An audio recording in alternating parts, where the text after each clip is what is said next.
وہ اپنے گھر میں نہیں رہتا، وہ پاتال کی مانند اپنی ہوس بڑھاتا ہے، وہ موت کی مانند ہے، کبھی آسودہ نہیں ہوتا، بلکہ سب قوموں کو اپنے پاس جمع کرتا ہے اور سب امتوں کو اپنے نزدیک فراہم کرتا ہے۔ کیا یہ سب اس پر مثل نہ لائیں گے اور طنز نہ کہیں گے کہ اس پر افسوس جو اوروں کے مال سے مالدار ہوتا ہے، لیکن یہ کب تک؟ اور اس پر جو کثرت سے گرو لیتا ہے، کیا وہ تجھے کھا جانے کو اچانک نہ اٹھیں گے اور تجھے مضطرب کرنے کو بیدار نہ ہوں گے، اور تو ان کے لیے لوٹ نہ ہوگا؟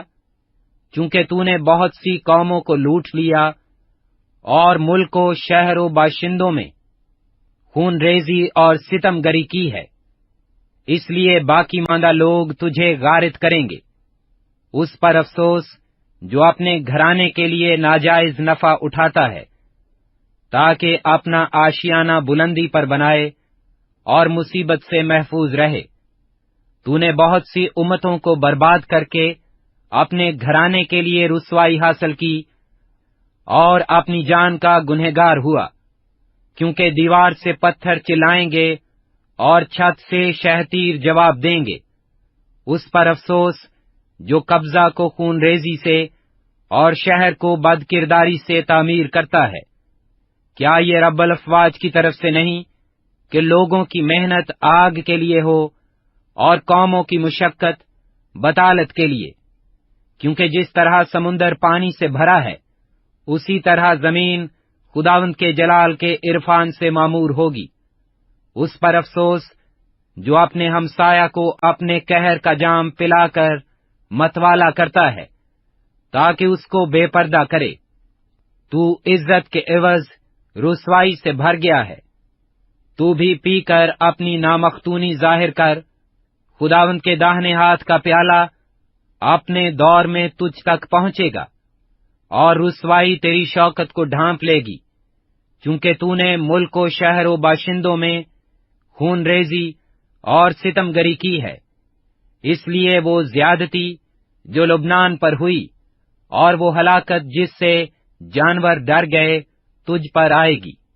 کھودی ہوئی مورت سے کیا حاصل کہ اس کے بنانے والے نے اسے کھود کر بنایا؟ ڈھالی ہوئی مورت اور جھوٹ سکھانے والے سے کیا فائدہ کہ اس کا بنانے والا اس پر بھروسہ رکھتا اور گونگے بتوں کو بناتا ہے۔ اس پر افسوس جو لکڑی سے کہتا ہے جاگ، اور بے زبان پتھر سے کہ اٹھ، کیا وہ تعلیم دے سکتا ہے؟ دیکھ، وہ تو سونے چاندی سے مڑا ہے، لیکن اس میں مطلق دم نہیں، مگر خداوند اپنی مقدس ہیکل میں ہے۔ ساری زمین اس کے حضور خاموش رہے۔ شیگا ینوت کے سر پر حبقوق نبی کی دعا۔ اے خداوند، میں نے تیری شہرت سنی اور ڈر گیا۔ اے خداوند، اسی زمانہ میں اپنے کام کو بحال کر، اسی زمانہ میں اس کو ظاہر کر۔ قہر کے وقت رحم کو یاد فرما۔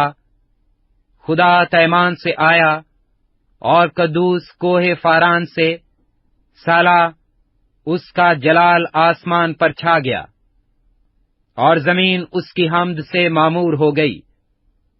اس کی جگمگاہٹ نور کی مانند تھی، اس کے ہاتھ سے کرنیں نکلتی تھیں، اور اس میں اس کی قدرت نہاں تھی۔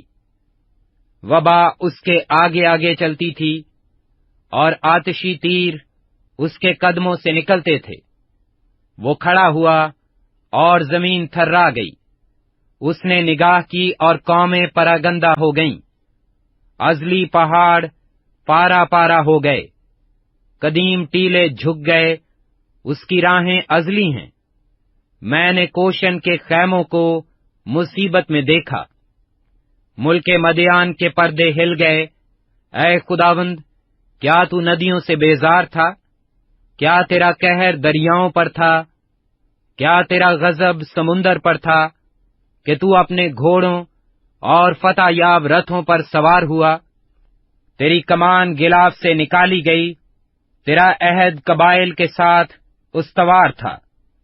سیلہ، تو نے زمین کو ندیوں سے چیر ڈالا، پہاڑ تجھے دیکھ کر کانپ گئے، سیلاب گزر گئے، سمندر سے شور اٹھا اور موجیں بلند ہوئیں، تیرے اڑنے والے تیروں کی روشنی سے، تیرے چمکیلے بھالے کی جھلک سے آفتاب و مہتاب اپنے برجوں میں ٹھہر گئے۔